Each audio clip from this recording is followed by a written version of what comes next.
The last breath of the Syrian fleet floated in ruin. Massive chunks of warships drifted like dead stars across the void, their hulls ripped open, their lights flickering and fading. Screams echoed across the emergency channels, voices laced with panic and hopelessness. Captain Keller of the flagship Virelon watched helplessly as the last of their cruisers exploded in a ball of flame. The Zarkan Dominion had come without mercy, descending from the dark edges of the galaxy. With fire and thunder, their weapons were unlike anything the Syrians had faced. Their warships were living metal, wrapped in pulsating armor that absorbed energy and spat death. They didn't take prisoners. They didn't negotiate. They simply crushed. Keller stood motionless at the center of his shattered bridge, one arm clamped over a bleeding wound on his side. The view screen showed the wreckage of his people's legacy.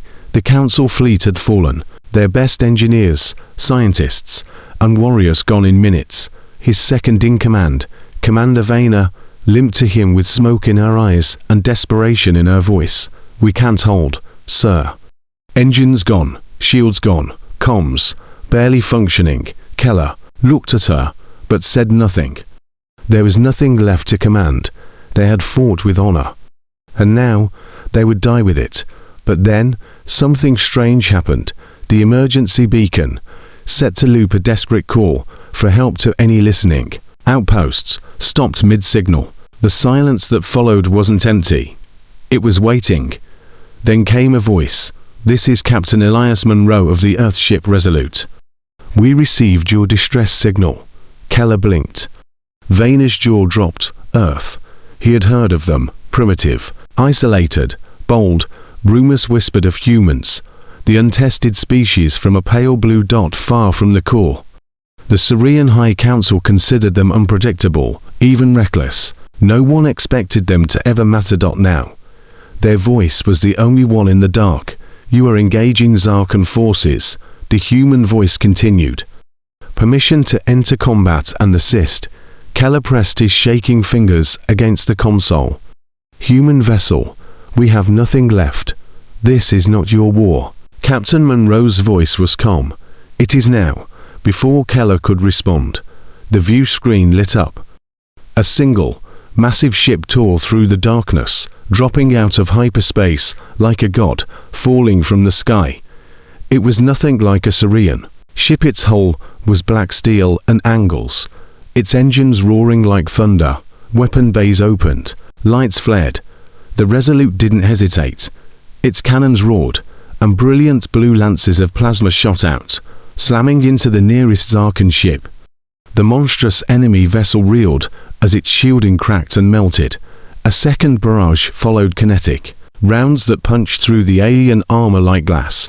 Zarkan ships turned to face the new threat, but the humans were already moving. The Resolute didn't fight like the Syrians. It was aggressive, fast, and full of fury. Every shot counted. Every maneuver was purposeful. Keller stared in awe. This was no desperate plea. This was a counterattack. Vayner gasped. How is one ship doing this? They're not holding back." Keller whispered. More Zarkan ships poured into the sector, but the humans had already called for backup. 3 more Earth ships dropped in, each one larger and more heavily armed than the last. Together, they formed a wedge and drove straight into the heart of the enemy formation. Zarkan commanders, arrogant in their supposed dominance, scrambled to adjust. Their battle lines broke. Their ships began to fall. Fires spread across their hulls. On board the Resolute, Captain Elias Monroe stood tall, hands clasped behind his back. His eyes were calm, but the fire in them was unmistakable. "Targeting core reactors on that flagship," he ordered. "Time to show these monsters how humans fight when it matters." The weapons officer grinned. Captain, firing." Back aboard the Virelon, Keller watched the tide shift. For the first time in hours, Zarkan ships were retreating. He activated the comms again. "Captain Monroe, why are you doing this?" There was a pause before the human replied. "Because when good people are about to be erased, someone has to say no." and humanity has never been good at backing down. Keller turned to Vayner, his chest rising with a breath he thought he'd never take again. "They answered the call," he said. Vayner nodded, tears streaming down her face. "And saved a people who had given up." The battle was far from over, but for the first time in a long while, hope had returned, because the humans had arrived. Humanity does not hesitate as echoes of war still rolled across the void. But now they sang a different song. Where there was once silence and surrender, there was now resistance. The humans had arrived like a storm, unexpected and unstoppable. Captain Keller could hardly believe the shift in momentum. From the broken bridge of the Virellan, he watched as Earth's vessels formed a spearhead, tearing through the Zarkan alliance. Fires burst like novas, ships exploded in brilliant flashes of plasma and shattered hulls. The battlefield had changed, and so had the balance of fear. Commander Vayner leaned over a scorched console, her fingers dancing with fading precision. "Emergency power restored. We have minimal sensors online.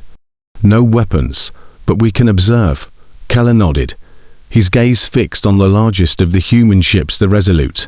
It moved with predatory grace, its hull scarred, but defiant, unlike Saurian cruisers, which relied on elegant formations and shielding algorithms.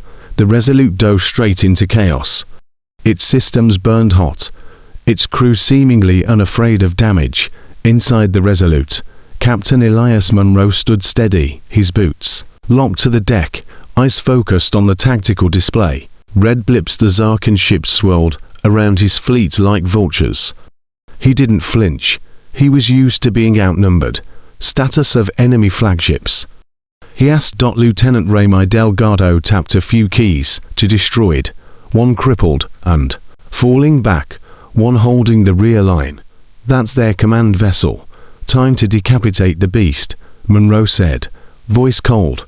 "We won't reach it easily," Delgado warned. "It's surrounded by a phalanx of escort ships, and their shields are adapting." Munro turned, face hard. "Then we adapt faster." He activated the ship-wide comm. "All hands, we're going for the throat. Target the enemy command ship. Prioritize shield disruptors. Then aim for propulsion and core. We'll crack them open from the inside out." His words were calm, but carried weight. The crew responded with focused urgency. They were human. They had learned to survive the impossible, not through technology alone, but through relentless determination and creative fury. As the Resolute turned to engage, the Zarkan flagship, the Zargal S Pride, activated its defensive protocols. From its jagged sides, spheres of black energy began to spin, generating an electromagnetic pulse strong enough to fry a lesser ship's circuits. Keller watched the energy bloom and whispered, "That field will tear through even their armor." But Munro's crew was already one step ahead. Aboard the Resolute, Delgado activated a counter-sequence, initiating pulse shield modulation. Redirecting reactor core to polarity inversion mode, a shimmering distortion enveloped the human vessel, warping light and bending radiation. The Zarkan pulse struck, but passed through without effect. Human engineers had rewired entire systems in seconds. Adaptation was not just a tactic, it was their nature. Munro smirked. "Let's see them deal with this." The human ship unleashed a storm of kinetic spikes, physical projectiles laced with magnetic warheads. Unlike energy beams, these could not be absorbed or dispersed. They tore through the escort line with terrifying precision, collapsing flanks and disabling key support vessels. The Zargal S Pride staggered. Its defensive net faltered. For the first time in the battle, its command structure hesitated. Emperor Krozek Zahn, seated deep within the Pride's inner sanctum, growled at the display. His claws dug into the arms of his throne. Where did these creatures come from? He barked. "They fight without fear." A Zarkan tactician slithered forward, his scales pale. "They are Terrans, my lord, from a distant arm of the spiral. I know what they are. I want to know why they're winning." The tactician's voice trembled. "Because they do not calculate survival. They assume it." Krozek snarled, smashing a nearby console. Send every remaining cruiser. Overwhelm them. Burn them from the stars. Back aboard the Virelon, Keller felt a flicker of guilt. We told Earth they weren't ready for galactic conflict, he said. And now they bleed for us, Vayner whispered. No, Keller corrected. Now they lead us. As Zarkan reinforcements arrived, dozens of cruisers armed with fusion torpedoes, the humans made their next move. Monroe opened a private channel to Keller. This is Captain Monroe. We're launching Operation Deadlight. We're going to punch a hole through their line. If you have any remaining ships that can move, follow our wake.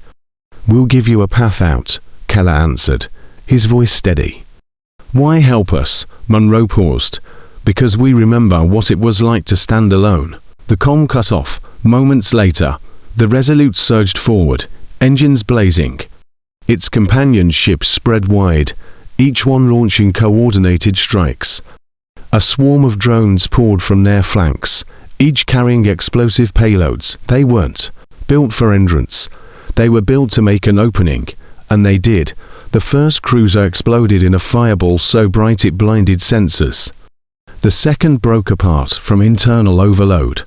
The third tried to flee only to be intercepted by a barrage of plasma mines. Through the chaos, a path emerged. Keller issued the command, move the survivors. Get us out while they still hold the line.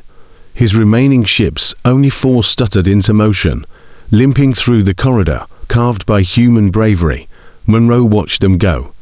The battle still raged, and more enemies approached, but that didn't matter. They had done what needed to be done, because sometimes the most powerful weapon in the galaxy was a human who refused to back down. The spark that lit the Galaxilence returned to the stars, not the silence of death, but the silence after victory. In the aftermath of the humans' assault, the Zarkan ships retreated in disarray, dragging their wounded pride across the edges of space. Debris fields drifted like haunted ghosts, the broken hulls of fallen titans spinning quietly beneath distant starlight. Aboard the Virelon, Keller sat in his command chair, one arm still in a sling, his eyes sunken but alert. His flagship was barely holding together, patched by emergency drones and held in place by stabilizers. Around him, his remaining officers worked with quiet efficiency, processing the miracle they had just survived. Commander Vayner stood near the viewport, staring at the human dreadnought Resolute. The ship had taken damage scorch marks, and hull breaches were visible even from here, but it still stood. It hadn't fled when the battle turned. It had stayed, fought, and won. They didn't just save us, she said softly. They changed the rules of the war. Keller nodded slowly. No one expected them to fight like this. They didn't fight like diplomats or strategists, Vayner added. They fought like survivors. Like they've lost too much already to ever retreat. A soft chime interrupted them. The comm system flickered to life. This is Captain Elias Monroe of the Resolute. We're opening our hangar bays for your injured. Medical staff are standing by. Let's get your people patched up. Keller didn't hesitate. We'll send shuttles immediately. And thank you, Captain. Words don't seem enough. Monroe's voice was calm, but warm. Then don't use words. Use actions. Heal, rebuild, and next time, stand with us, aboard the Resolute. Monroe watched the damaged Sirian shuttles drift toward his hangar. His officers were already coordinating triage, medical intervention, and equipment transfers. Humanity didn't have the numbers the Zarkans did, but they had learned to do more with less. In the ship's infirmary, Dr. Raina Soto organized med teams with military precision. Her team had never treated Sirian physiology before, but she didn't flinch. She'd operated on miners in collapsing asteroid fields, on soldiers under live fire. Alien biology didn't scare her. Pump up the nitrogen blend in Bay 3, she ordered. Their blood cells collapse under oxygen-rich conditions. One of her assistants looked up. Where did you learn that? I didn't, she replied. I'm figuring it out now. That was the human Wayno guidebooks. No safety nets. Just intuition, courage, and an unwillingness to let someone die if there was even a sliver of a chance. Elsewhere aboard the Resolute, a different conversation unfolded. In a darkened meeting room at the command deck, Captain Monroe stood across from Keller, both men battered, but upright. The atmosphere was heavy with new questions. "Why are you really here, Captain?" Keller asked. "Earth is far from here. Your people. You weren't part of the council. You had no obligation to help." Monroe looked him in the eyes. "You're right. We weren't invited to your wars. We weren't consulted in your treaties. You thought we were too young, too wild, too small." Keller didn't deny it. "Those were the words of the council. Not mine." Monroe shrugged. "Didn't matter. We watched from the sidelines until the galaxy started burning, and then we realized if we waited for the fire to reach us, we'd have no allies left to stand with." Keller sat quietly, absorbing that. "You said we changed the war," Monroe continued. "But that's not quite it. What we're trying to change is the future." There was silence between them, not uncomfortable but reflective. Keller finally spoke. "You're not like the others." "No," Monroe said. "We're not." At that moment, alarms flared briefly, then silenced. A voice came over the comms. "New contact detected. Unknown vessel dropping out of hyperspace. Non-Zarkan, non-human. Identity pending." Keller and Monroe looked at each other. Monroe raised an eyebrow. "That you expecting someone?" Keller shook his head slowly. "No, but if word of this battle spread, someone might be coming to see if the rumors are true." The screen flickered on. A ship, shaped like a blooming metallic flower with hundreds of curved fins and radiant energy threads, floated outside the engagement zone. It bore the markings of the Nomari, an ancient, isolationist race known for their neutrality and technological marvels. A voice came through, melodic and serene. "This is Counselor Yelene of the Nomari Crescent. We observed your battle. We did not believe Earth would act, but it seems the galaxy has misjudged you." Monroe remained quiet. Yelene continued, "We wish to speak. We have information about what the Zarkan are building next, and we believe Earth is the only force left that can stop it." Keller looked at Monroe, stunned. "They never speak to anyone, never offer anything." "Then let's not waste the moment," Monroe said. Before the meeting ended, Keller placed his hand over his chest in the serene gesture of solemn respect. "We've lost many worlds, but today, we found a new one, Earth." Monroe didn't respond with words. He simply returned the gesture. Across the stars, whispers began to spread. The humans had entered the war, and they weren't just here to fight, they were here to lead. A seat among stars. Grand chamber of the Resolute's diplomatic deck shimmered under low light, its walls lined with transparent alloy that allowed guests to see the expanse of stars and drifting wreckage outside. The place had never hosted alien dignitaries before. It wasn't built for that. But neither was humanity built to lead. And yet, here they were. Captain Elias Monroe stood at the head of a long table flanked by holographic displays. To his right sat Captain Keller and Commander Vayner of the Syrian fleet, both dressed in what remained of their battle uniforms. To his left floated Counselor Yelene of the Nomari Crescent, her body veiled in a shimmering translucent robe that defied gravity and flowed as though underwater. "This," Monroe began, "is not a war between empires anymore. This is survival. You came to us because you realized that for all your wisdom and technology, you lack something we had. The will to stand when no one else would." Yelene's large, silver eyes blinked slowly. "Your kind moves quickly, Captain, aggressively. It unsettles the old powers." "Good," Monroe replied. "Because the old ways failed." A soft hologram of a star map floated above the table, displaying dozens of blinking red markers. These were Zarkan fleets, active, growing, expanding. Keller leaned forward. "We thought this sector was the front line." "We were wrong," Yelene spoke with rare urgency. "The Zarkan Empire is activating the Ashen Flame Protocol. a campaign of scorched conquest across all bordering systems. Their scientists believe in total absorption. Either you become Zarkan, or you are erased. A tremor passed through the chamber. The silence afterward was heavy. They've already begun building super weapon platforms, Yelene continued.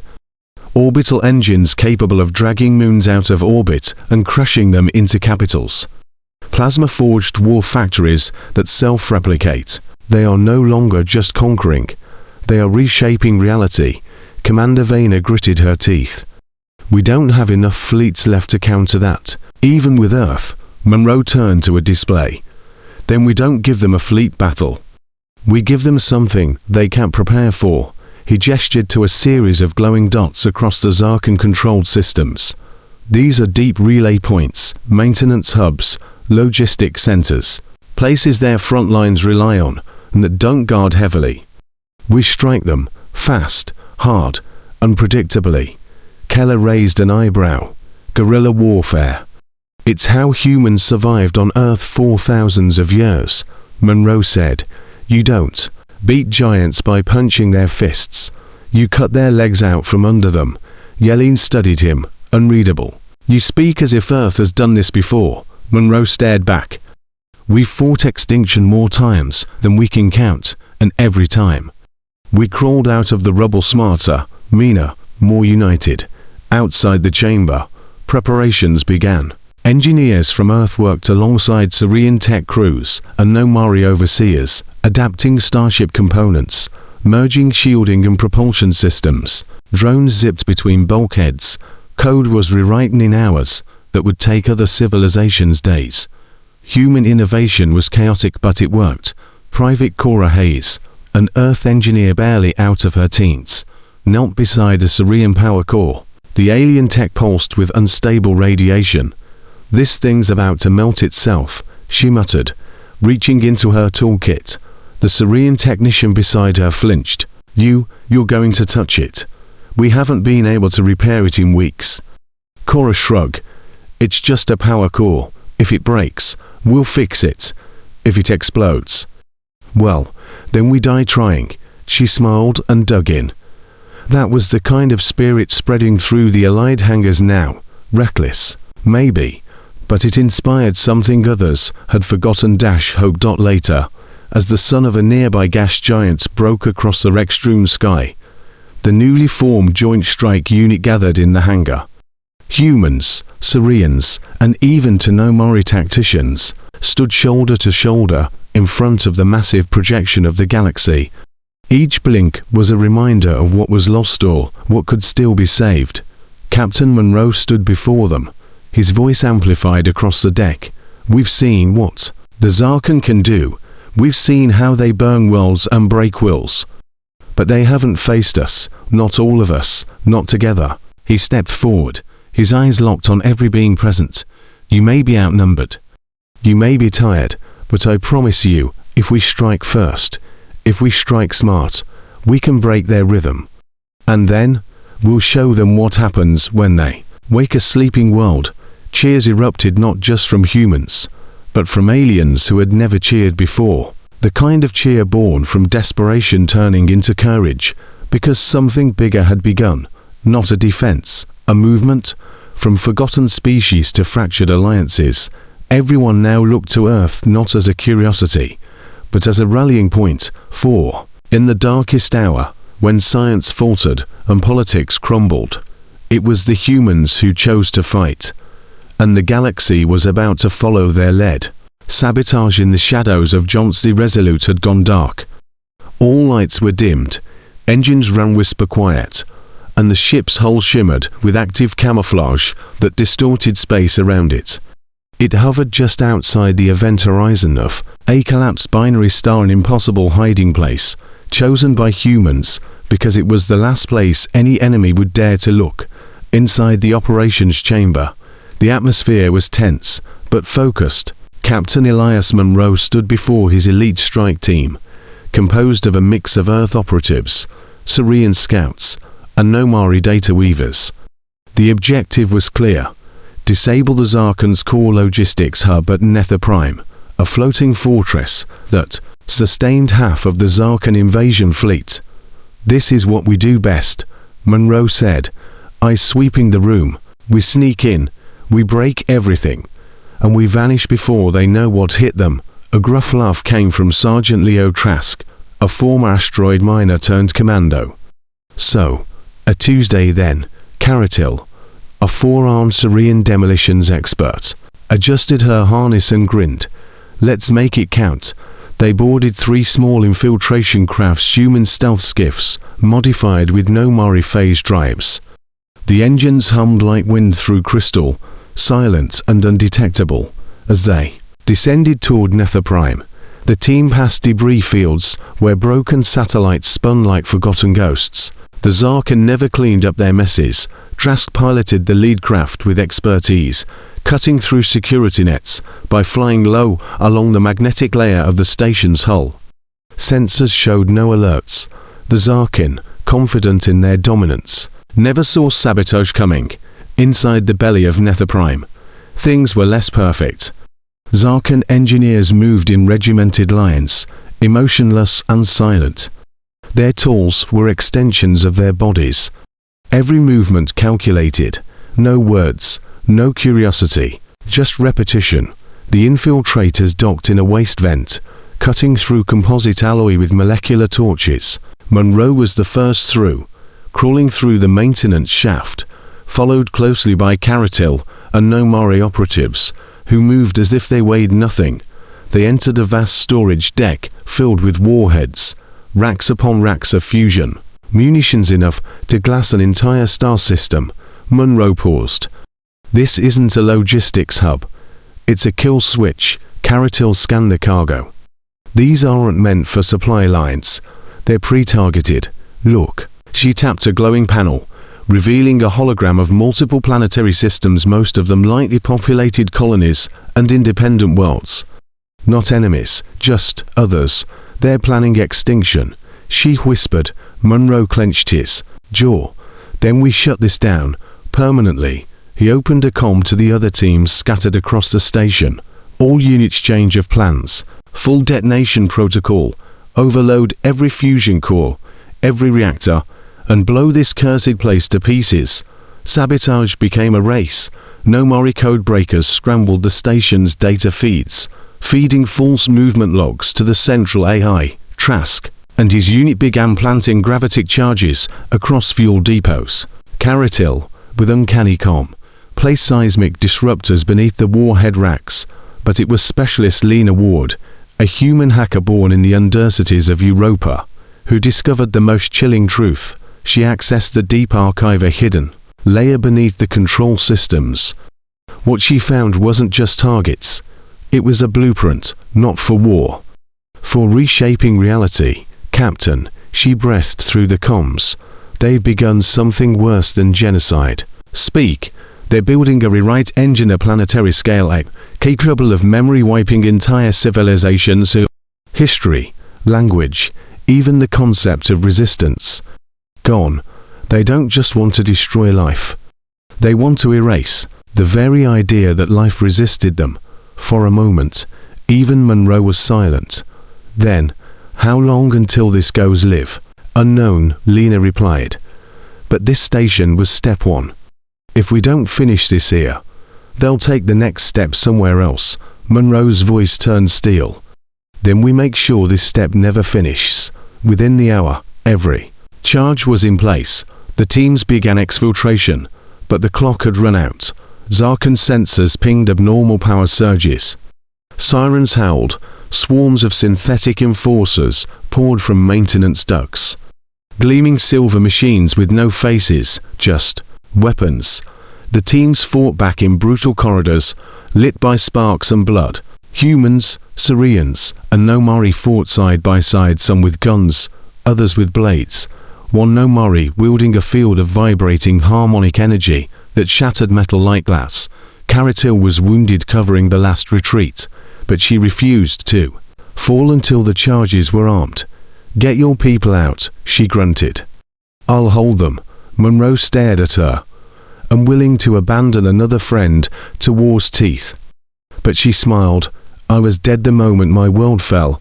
You gave me a new reason to fight. Monroe nodded once, then turned. Trigger countdown.